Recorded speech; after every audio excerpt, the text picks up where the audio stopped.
financement des énergies renouvelables est devenu un élément capital de la compétitivité des énergies vertes.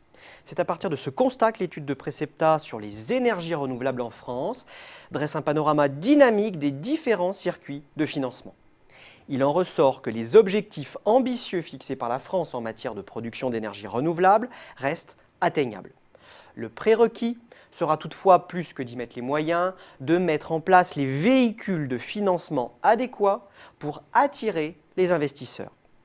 Parmi les leviers majeurs identifiés dans l'étude, citons notamment le capital investissement, les obligations vertes, le financement institutionnel et le financement participatif. Et si le financement participatif, aussi appelé crowdfunding, devenait à terme un vecteur significatif du financement des énergies renouvelables? Cette pratique s'inscrit dans un cadre plus général, celui de l'économie collaborative. L'essor de cette économie collaborative, la défiance envers les canaux bancaires traditionnels, la difficulté pour les porteurs de projets de lever du capital, ainsi que l'épargne abondante des ménages dans un contexte de faible rendement, sont autant de moteurs pour le développement du financement participatif. C'est sous la forme d'investissement en capital que le crowdfunding est pour l'heure le plus largement utilisé en France. Parmi les opérateurs présents sur le segment, citons notamment des opérateurs comme Lumo, Crowd2Win ou encore Énergie Partagée.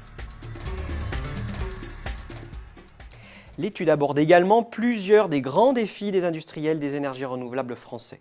Deux d'entre eux sont particulièrement cruciaux.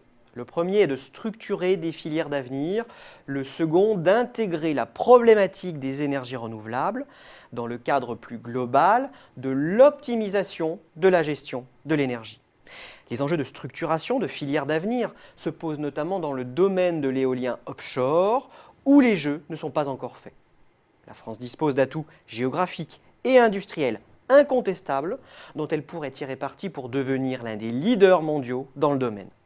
Cela passe par les appels d'offres passés et à venir, destinés à donner l'impulsion initiale, le développement de technologies de pointe, la conquête de marchés à l'international, notamment en Europe, la nécessité de créer un véritable écosystème de l'éolien offshore et de nouer les bonnes alliances en matière de complémentarité technique et géographique.